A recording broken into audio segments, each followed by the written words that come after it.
Eu converso hoje com a vocalista da banda Sandália de Prata, Uli Costa, que esteve recentemente no Sesc Jundiaí fazendo o show de lançamento do 4º disco da banda, o Maloqueiro e Elegante. Tudo bem, Uli? Tudo bem, feliz pra caramba, né, com esse lançamento de mais uma etapa musical da gente. E agora junto com vocês aqui compartilhando é sempre bom, né? Nós acompanhamos o show, foi lindo, foi lá no Teatro do Sesc.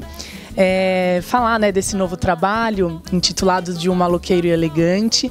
Vocês vão lançar cerca de 6, 7 músicas e que elas foram concebidas como se elas fossem lançadas num disco, num LP mesmo, né, com o lado maloqueiro, que seria mais a malandragem do samba rock, e com o lado elegante, que seriam os sambas gafieira, os sambas com arranjos mais refinados. Eu queria que você contasse para nós como que surgiu essa ideia.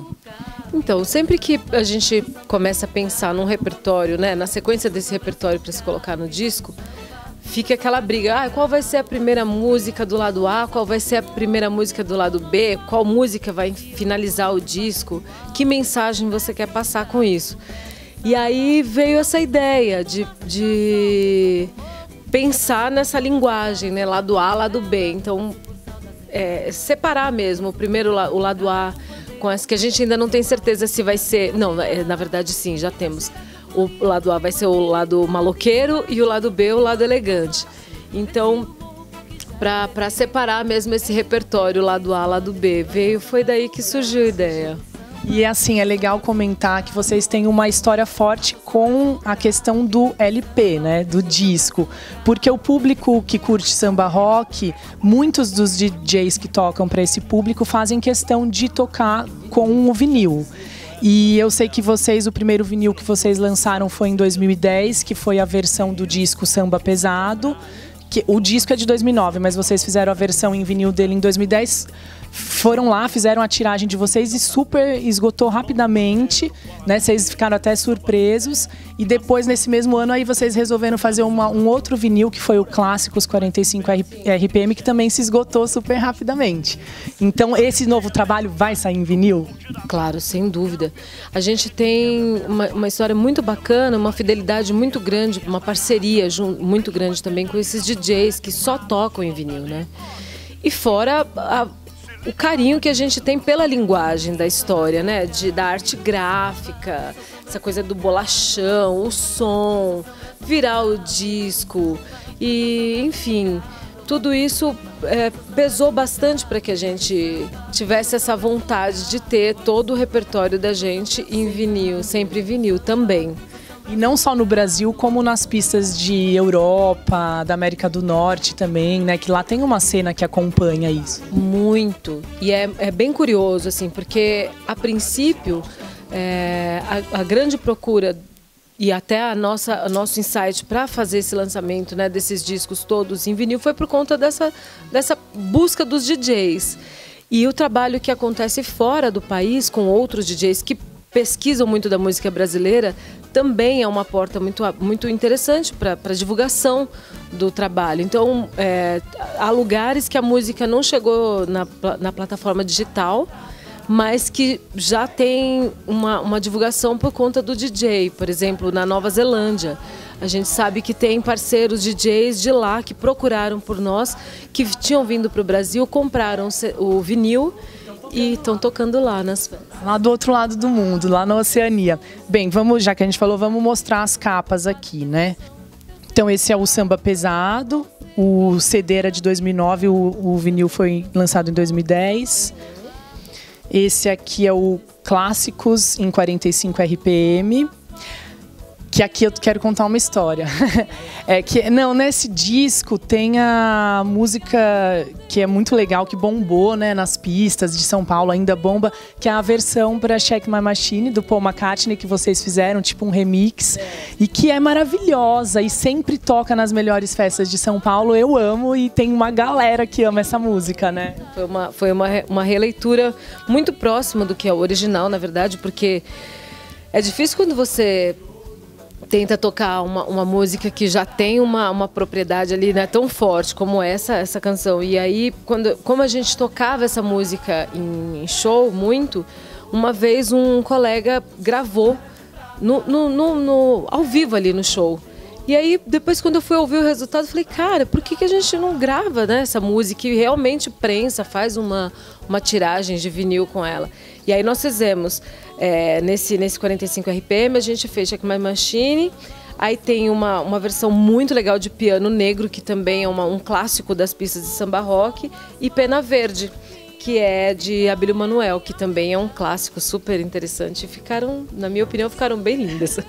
Vou até fazer uma pausa aqui, chamar um vídeo que a gente tem lá, que é você cantando essa música, Shake My Machine, no Sesc de Campinas com Emicida. Então vamos ver um trechinho que é lindo.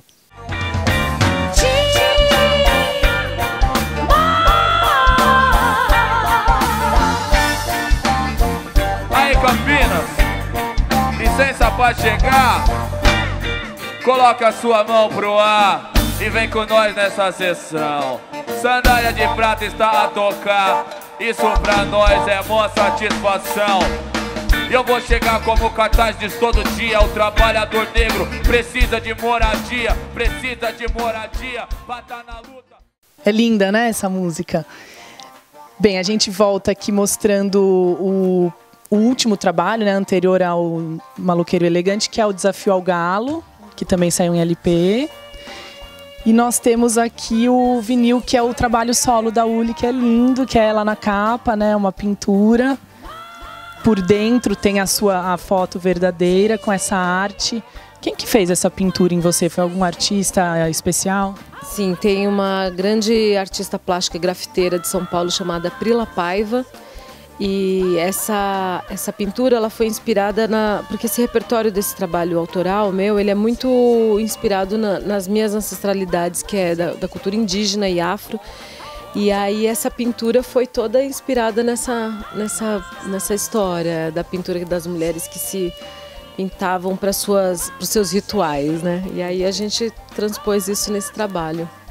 Uli, nesse disco, nesse novo trabalho, vocês tiveram participações bem especiais, por exemplo, a participação do KLJ, né, que é do Racionais MCs.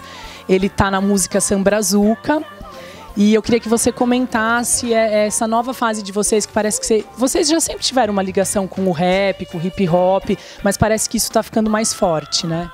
Então, o que eles trouxeram foi a linguagem que eles têm ali, a propriedade que eles têm de executar aqueles equipamentos como DJs, como se fossem músicos, né? E, poxa, o KLJ é uma das pessoas que toca muito Sandália de Prata. A gente tem um respeito muito grande pelo trabalho dele. E ele tinha participado nesse meu disco solo, né? Ele fez uma participação, uma canção que ficou super incrível, que é Capoeira de Oxalá. E aí, quando a gente começou a fazer esse trabalho do Maloqueiro Elegante, a gente tinha muita vontade de trazer essas pessoas que agregam tanto, né? Divulgando o trabalho do Sandália e que a gente admira como músico mesmo. E aí ele... Fazer só um parênteses, porque além da participação dele como músico, que ele entende muito, ele manda muito bem, tem a participação no depois, que é a divulgação, porque ele toca em muitas festas. E então ele admira vocês, abraça o projeto de vocês e divulga vocês em diversas pistas aí do Brasil e do mundo, né? Sim, é uma super parceria. Eu acho que é uma troca muito, muito bacana. E aí, quando a gente começou a fazer esse disco, tinha essa vontade de convidar alguns DJs. O KLJ, é claro que foi a primeira pessoa que a gente pensou, até pela música, o Sambrazuca, que tem muito a ver o que ele poderia trazer. E aí nós também convidamos o Eric J. e o DJ Marco e o DJ Niak, que é o DJ do Emicida, né? O Marco, que tocou muitos anos com a Cel e atualmente toca com o Criolo. E o Eric J, que é o DJ do Manos e Minas e que também aí tá pelo mundo, atualmente ganhou o prêmio de melhor DJ do mundo e enfim... A gente teve essa sorte de ter essas pessoas aí aceitando e participando com a gente desse trabalho, que eu acredito que vai ficar um resultado bem interessante. Até vocês já lançaram, faz poucos dias, vocês lançaram o clipe da música Sambrazuca, né? Que ficou super delícia. A gente vai pôr um trechinho daqui a pouco aí, quem quiser acessar, acha super fácil no YouTube, na página do Face de vocês também. Foi gravado meio em estúdio, né? Mostrando todo mundo que participou da música. É como se fosse um make-off mesmo, né, do trabalho. A gente começou a registrar, porque tinha ali uma série de pessoas que a gente queria... Poxa, a gente já perdeu muitas vezes a oportunidade, sabe, de fazer um registro do processo. E é a parte mais gostosa, né? Quando a gente viu o resultado disso compilado, a gente falou, poxa, a gente precisa muito lançar isso e fazer um clipe mesmo. E aí foi o que aconteceu.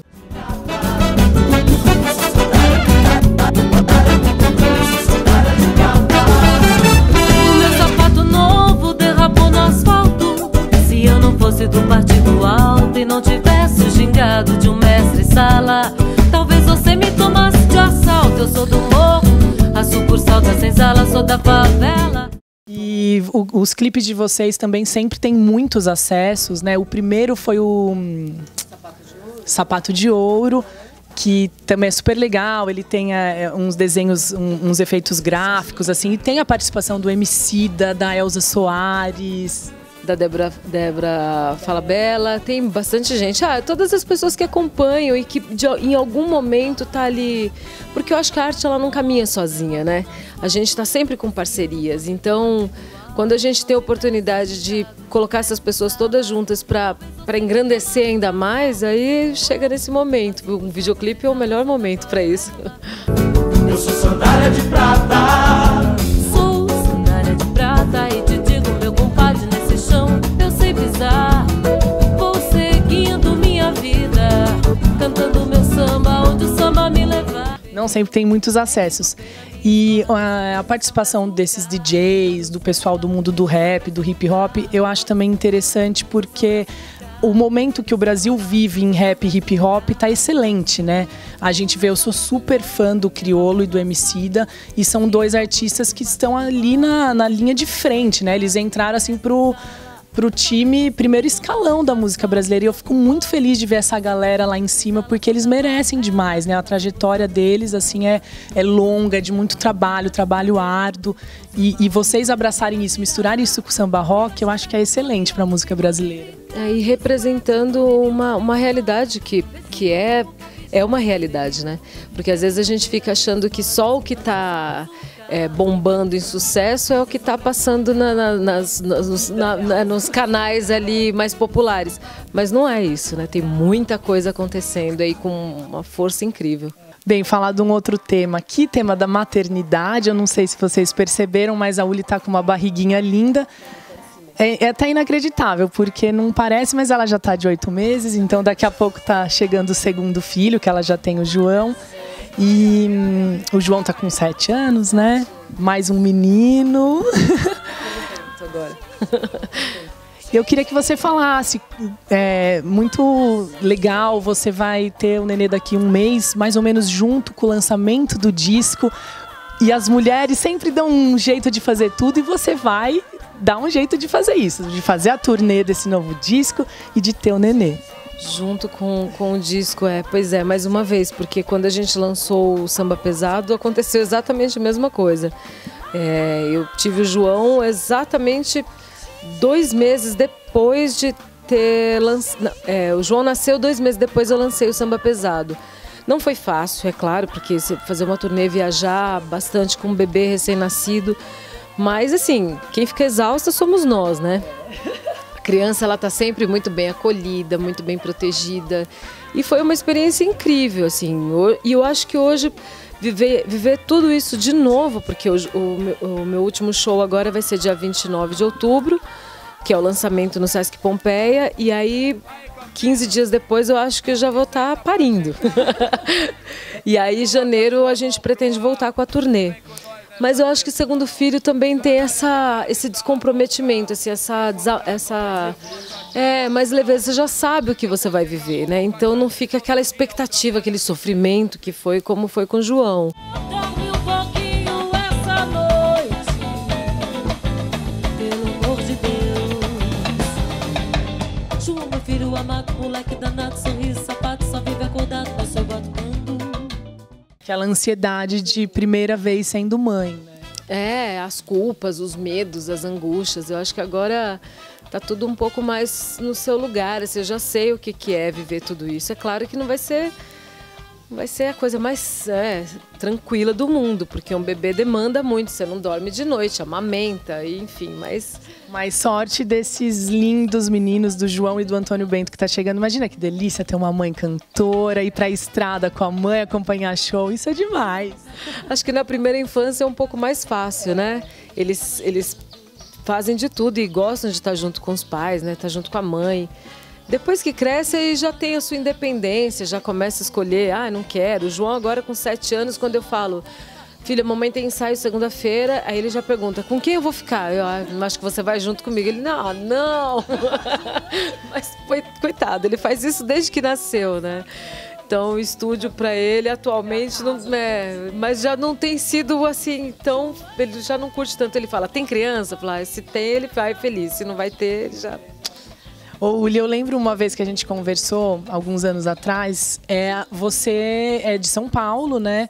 E a banda nasceu em 2003, então agora ela está completando 13 anos, nasceu no Capão Redondo. Eu lembro que você falou que também você era conectada com música desde a infância, seu pai era músico, era alguém da família? Na verdade, meu pai nunca foi músico, mas como toda família sertaneja e nordestina desse país e do Sul, eu acho que o brasileiro ele tem muito essa coisa da música, né, na vida, assim. Então meu pai toca até hoje, toca sanfona, toca violão e canta, e todo mundo se encontra para cantar e tocar junto desde que eu sou muito criança. E como eu cresci na periferia, então ali tem o samba muito forte. Eu fui criada dentro da Igreja Católica, que ali tinha os grupos de jovens, então foi bem gostoso, assim, porque desde muito cedo eu tive essa vivência com a música. E a minha primeira banda mesmo, assim, uma banda que viajava para fazer show, eu tinha 9 anos de idade. Foi muito precoce, mas era algo que para mim era muito natural também. Eu até brinco hoje, assim, comento que eu não escolhi fazer música. Eu fui escolhida e foi muito natural o processo. Não teve nenhum momento que eu pensei assim, eu vou crescer e vou ser cantora. A coisa foi fluindo, porque... Mas, nossa, é impressionante, porque é raro uma história assim de uma pessoa começar tão nova, né? Com 9 anos e já ter uma banda que viaja para tocar. Normalmente isso, às vezes, reflete uma vontade do pai ou da mãe. Nesse caso, foi eles que te incentivaram, montaram essa banda? Não, eles, apesar de sempre me incentivaram muito. Nossa, me deram total apoio. Minha mãe adora cantar, meu pai também. Então, para eles era uma festa. Todos os ensaios dessa banda aconteciam na minha casa, domingo à tarde, então a porta era aberta, assim, vinha a vizinhança inteira, era uma grande festa todo domingo. Acho que os vizinhos até ficavam meio de saco cheio, mas foi uma vivência assim, poxa, o que hoje eu me tornei quem eu sou exatamente por isso, né? Ô, Uli, eu fiquei curiosa, e que estilo de música essa banda tocava? Cara, era bem engraçado, assim, porque eu era a única criança da banda, eram 6 integrantes, e a banda chamava Luar Saxies, que é o nome do Raul Seixas ao contrário. Então o repertório era Raul Seixas, Kid Abelha, tinha umas coisas de Beatles que os meninos faziam também, eu não cantava inglês, então eles que cantavam. E o repertório, cantava a Melinha, era bem interessante assim, o repertório. E aí tinham coisas autorais também, porque eles compunham. Tem um rapaz que ainda mora no Capão Redondo que chama João Bosco, por ironia do destino, um super violonista que eu era assim muito fã, eu ficava babando. Então ele foi o meu primeiro contato real assim com essa linguagem de canções de Baden-Powell, Dorival Caymmi, Vinícius, João Bosco, porque ele tocava tudo isso. E eu me achava cantando tudo isso junto com eles. E o resto da banda era adolescente também? Não, todos adultos. Eu era a única criança mesmo, assim. Acho que o mais novo da banda, além de mim, o que chegava mais perto de mim, devia ter 23, 24 anos. Era uma banda de pessoas adultas e eu cantava junto com eles. Uma coisa muito diferente, uma criança de 9 anos lá no meio, que incrível, né? Era bem interessante, assim, eu tenho algumas fotos, depois um dia eu posso até te mostrar. Quero ver essas fotos. E falando da história da banda, né, que os anos passam voando, me chamou a atenção que a banda nasceu em 2003, que é o ano do nascimento da minha filha. Então a banda tem 13 anos, ela começou como um quinteto, depois foi assimilando outros músicos, né, o naipe de metal. E então eu queria que você contasse um pouquinho da trajetória do Sandália de Prata. Quando eu comecei com a banda, é bem antiga mesmo a história, porque eu estudei num colégio em São Paulo chamado Alberto Conte, que é um colégio muito, na época era um colégio que era muito forte a coisa da cultura, né? Muito, tinha teatro, aula de teatro. E aí eu conheci o Alessandro Lima, que era um violonista, e nós tocamos durante muito tempo voz e violão. Depois veio o Carlinhos Kreck, que era o baixista da banda também nessa época, e aí a gente montou o primeiro núcleo, que tocava-se só releituras de samba rock e de tudo, música brasileira em geral. Aí nós tivemos a ideia, assim, de como estava rolando muito tocar com Sandália de Prata, né, com essa formaçãozinha menor, a gente começou a ouvir as canções autorais, que até desse compact disco aqui que nós fizemos uma brincadeira com a capa, já brincando com a história do vinil, mas ainda era um CD. E aí vieram as 5 canções demo nessa época. Aí com o processo, como a banda foi crescendo muito, tendo muito show e o repertório era um repertório bastante elaborado, a gente começou a sentir a necessidade de ter piano, metais e percussão. Foi aí que os meninos vieram agregando essa qualidade musical mesmo, né? Porque os arranjos começaram a ficar muito elaborados assim, e a gente tinha essa necessidade. Aí a banda se tornou quase essa big band. Eu queria agradecer muito sua participação aqui no Direto ao Ponto. Eu já havia entrevistado a Uli alguns anos atrás, estou muito feliz de entrevistar de novo. Parabéns, o disco tá lindo e nós vamos acompanhar vocês. Obrigada. E a gente finaliza aqui com as imagens do show, que foi lindo lá no Sesc de Jundiaí.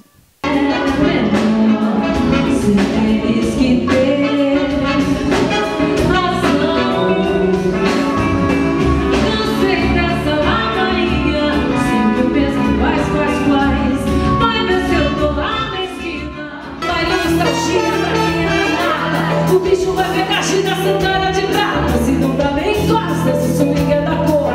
Se liga na batida, no toque do tambor. Sou só brazucado, vivo do samba.